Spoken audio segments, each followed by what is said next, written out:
Hello and welcome, Inspired Podcast community. This is your new episode. My name is Caroline, and my today's guest is Roni Robbins, and I'm so happy that she said yes to our interview. Hello, and how are you doing today? I'm doing great. Thank you so much for having me on your podcast. Oh, thank you. And I would love to introduce you to the audience. You are an award winning author and journalist with nearly 4 decades of writing experience. Your articles have appeared in major publications, including the Huffington Post, Forbes, and the New York Daily News. Your novel, Hands of Gold, has earned multiple accolades, including the 2023 International Book Awards for Multicultural Fiction. You have also won several Simon Rockower Awards. You have to help me with the pronunciation here for Jewish. Yes, how is it, Simon? Yes, you did it correct. Rockower Awards for Jewish journalism and other honors for your news writing. Hands of Gold was released by Amsterdam publishers known for Holocaust memoirs. Welcome to the Inspired Podcast, Roni Robbins. Oh my goodness. You did great. Thank you. Oh, good. I Thank appreciate you it. for being here. And my first question to you is, what inspired you to write Hands of Gold, and how did your journalistic background influence its creation? So, my grandfather left cassette tapes of his life to the family. My mom passed the cassette tapes to me. And at first, I just wrote a column about it because I'm a journalist, as you said. And I wrote a column for a publication about leaving your legacy behind as a gift to your progeny. Giving memories a voice, and just a brief overview of the idea that my grandfather left his life story on cassette tapes for the family. Cassette tapes, so old technology, but this was a long time ago, back in the 90s. So my journalism background came into play because initially it was written as a column in a newspaper, and then I expanded upon that. But my journalism background helped me do a lot of the research, know where to go for information. And this was before the internet had all the ancestry.com and census information. So I actually had to go in person and search through microfilm and microfiche and all these old-fashioned technology to craft my story. So I used every bit of my journalism experience in terms of knowing how to create a story, and also knowing how to research, and then finding people to interview aside from the cassette tapes, and using the cassette tapes as an interview. So I think that all came into play. I knew how to pull a story together, and I knew how to keep, or I hoped I knew how to keep people's interest going. I didn't know how to do it for 240 some odd pages, but I just basically looked at it as little stories within the larger book. Little stories within a larger book. That sounds great as an idea and innovative, I think. And also what you said about the cassette tapes in the 90s, I know they were popular. Maybe it was, yeah, and then they are still there. So you saved them, and you saved the memoirs or the memory, as you said, right? Wow, it's Yes. amazing. So Yes. great. I love Yeah. that. Congratulations on that, on doing this work. And how has covering such diverse subjects from CEOs to celebrities like Wolf Blitzer and Hank Aaron shaped your storytelling style? I don't know. My grandfather wasn't exactly a celebrity, but he was written up in the newspaper for when he spoke to a gunman at a workplace shooting spree. That was in the New York Daily News, and I ended up being a correspondent for them years later by just coincidence. But uh, so he wasn't exactly a celebrity, although he might have been considered a hero at one point.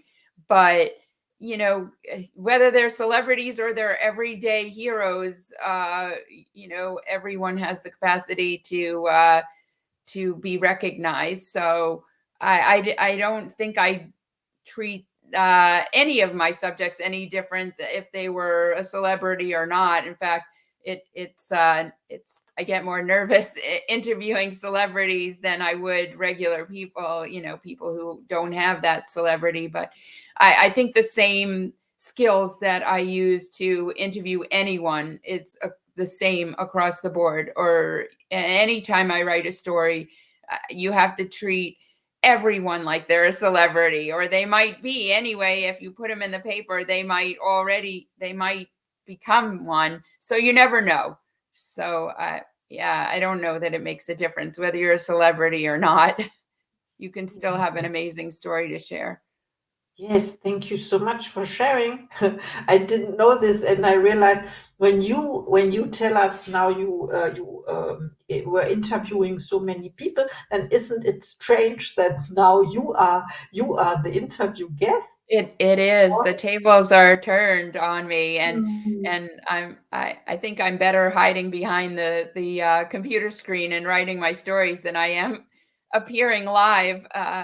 So and then having to answer questions on the other side of the table, and hoping that I give the answers that are sought after. Yes, it's absolutely valuable. I appreciate that we talk today, and I have to imagine because you said hiding behind the desk or computer while writing, but you were talking to people, and like we are talking now, not in public, but and then you turned it into articles, right? Correct. Yes, I was in front of people, but I chose not to be a broadcast journalist because I didn't think that I'd want to be on the spot all the time, and have to be on, and look good all the time, and also just I didn't know if I could carry on a conversation without having it written down and crafted. I think it's much easier to massage your words before you start talking. So broadcasters, they don't have a lot of time to do that, and they got to be. I don't know how they do it, but I didn't think that was going to be for me because I didn't think my brain could work that fast and be on camera right away after news breaking. I wanted some time, a little time, to massage it. Yeah, I understand there are so many possibilities as well when I think of, for example, yeah, when you are doing television or so, and then there is this teleprompter, I don't know how you call this, or the whole scripted stuff. Script. I'm not into that, but I watched the TV show called The Morning Show, Yes, and you see how this happens, and they are just reading the text. But so you have to be on point, and then when it goes too fast, or so I can relate to this, of I course. just didn't want to be on screen per se, and here I am on screen. Yes. So life works out in strange ways. But my career was mostly um, just one-on-one interviews, and not a huge crowd, and then hiding behind the screen to write the story and massage my words. So and nobody there, people are reading it in their minds as they read it, or they might be reading it out loud, but I'm not part of that process at that point. I've already given the information, they're on their own. So Wow, I love that. So congratulations, and also to your book, of course. And I see you doing a lot of podcasts or so, or this is your goal, one of your goals, of course. And I love that. And for me, it was the same. So I stepped outside comfort zone last December, and here we are over 450 episodes later. And so wow. it's just the practice, and I was non-speaking before, only writing. So this is my therapy, so Oh, to say. And I have another question for you. Can you share a memorable moment or lesson from your nearly 4 decades in journalism that stands out to you? a lesson from my journalism. Okay. Um, I think you talked about celebrities, and I sort of said, treat everyone the same. Treat everyone like they're a celebrity. Um, I I feel like that. I was very shy growing up. People would say, you were quiet, and journalism forced me out of that. And I saw it as a way to make living doing what I really thought I was good at, or the teachers told me I was good at. So I think teachers are very inspirational to help you figure out what you're going to do in your life. And a journalism teacher in high school set me on my path. So I think you got to be very open-minded about, hearing the messages that you're getting and going the path that seems to be your direction. Now, I have not strayed from this. I've had opportunities to maybe go into public relations. And at a certain point, my husband said, maybe you want to do real estate, you'll make more money. I just never have strayed from that path. So I would say that some of the lessons that I learned along the way were not to give up, and to really draw from your teachers. And those teachers can also be your editors. Like when you've handed something in for journalism, you've got an editor, really study, go back and compare what you wrote versus what they wrote, if you can, and see how you might improve. So improving upon your writing as you go along, but also stay, it's not an easy path, but maybe, just listen to your own voice, not others, to know what the direction that you should go, and then, stick with it as best as you can, even if you don't make money, and even if other people are trying to be naysayers and tell you that maybe you should try something else because you're not making money at it. But yeah, just my whole message is, and my grandfather had the same message, was, don't let the little things get in the way. Don't let obstacles, financial or health or anything, get in the way of you pursuing your dreams. But journalism is a hard path. So it's not for everyone. It doesn't make a huge amount of money. So you really got to love it. Oh, thank you so much for sharing this. And yeah, you started with when you said you did the interviews and you have to listen carefully as well, and this implies also responsibility for what the other person wanted to express. And then when you write it down, that you not cover, but that you showcase or reflect what they wanted to say. This is so important. And then also, yeah, going for what you love. When you love journalism, and then you say, do it. It doesn't matter what other people tell you, because you are the only one knowing your desires, right? And then you go for it, you stick to it. And you mentioned also your persistence. This is, I know you didn't use the word, you said you Correct. didn't quit or something. I translated it in That's fine. persistence is my favorite topic, and strength or something, I don't know. So I Yes. have to mention the word for the show note, for the script, It's absolutely persistent. Mhm. Yes, So, determined, okay, persistent.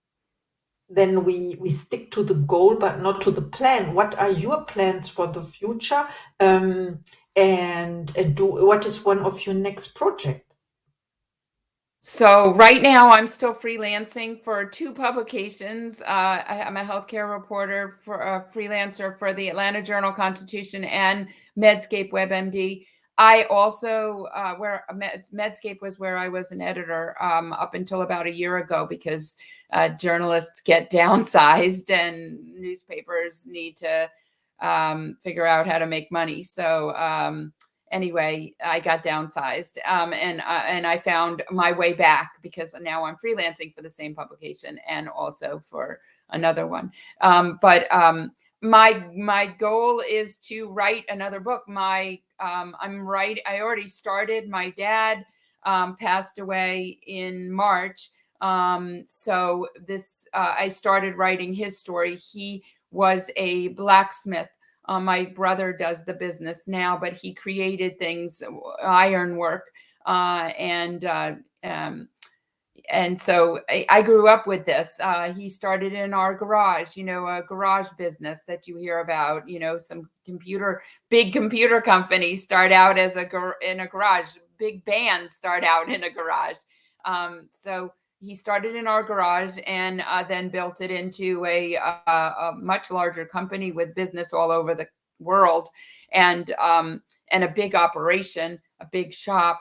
With other people working for him. My brother runs it now, but he was in a lot of articles, and of course I grew up with him, and I didn't always get along with him, but he taught me a lot. He was a strong man, and so I'm gonna use his story to create another novel, which he and my mom were in the first book, so it's going to follow the first book in that way. Just take a few characters from the other book and put them in, because it's the same family.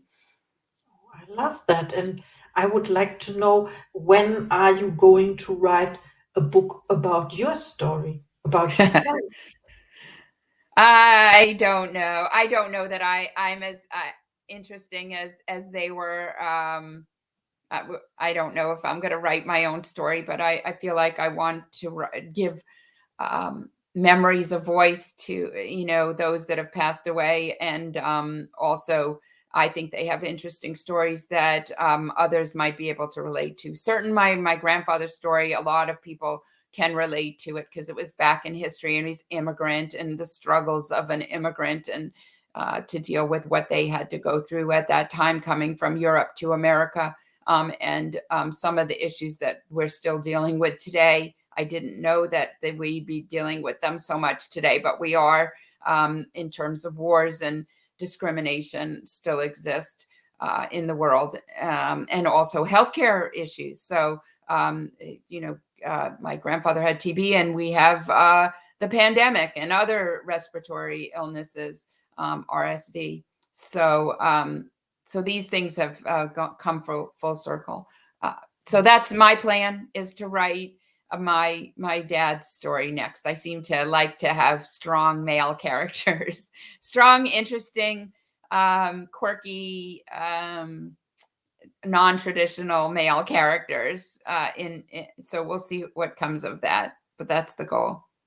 Oh, I love that. Thank you so much for sharing. It's very inspiring to me, and also that the books, I know you mentioned it's the same family, of course, and it has the same persons also inside. So, of course, thank you so much. Then, my question, if people want to reach out to you after listening to this episode, where can we find you? So I'm all over social media, and I also have a website, RoniRobbins.com. But as far as I'm on Facebook, I have 4 Facebook accounts, would you believe? One is Roni Kane Robbins, Kayne, and then I have Roni Robbins, and Hands of Gold novel, Hands of Gold. So usually people can find me. If you Google me, you will find me. You may find my book. You might find my articles that I've been writing more recently. And I'm on. I have an Instagram. I have a TikTok. I have a LinkedIn. I have 2 Twitters. So hopefully you'll find me one way or another. I think one of them is Roni Robbins 1, Roni Robbins. If you go to my website, www.RoniRobbins, you got to spell my name right, RoniRobbins.com, you'll get more information about the book and my career, and learn about my social media and anything and everything you'd want to know about me, and what I'm working on, what events I'll be speaking at. Yeah. Thank you so much. We can follow you now. I will check it out. I put it in the show notes, of course. And thank you so much for our interview. Now is time for your final thoughts to the audience, please. So please buy my book and tell other people about it. Pass it along. The goal is to get more hands of gold in golden hands. And I want to put my book in people's hands. And then after you read the book, be in touch with me. Tell me what you think. Write a review on Amazon. And again, tell others about it. Spread the word, because these kind of stories are disappearing, and we need to learn what went on then to better understand our own lives. So I believe that readers get a lot out of the book, both to know the difficulties and challenges, and also what perseverance will do in your life too. And you can have a really beautiful life. Everyone has the opportunity to be an everyday hero, make an impact in the world, and provide a nice life for their family. Wow, thank you so much. I'm inspired now. Thank you for doing this work. Yes, and please check out Roni. She's amazing. And this was a great interview. Thank you. Thank you. And see you in the next episode.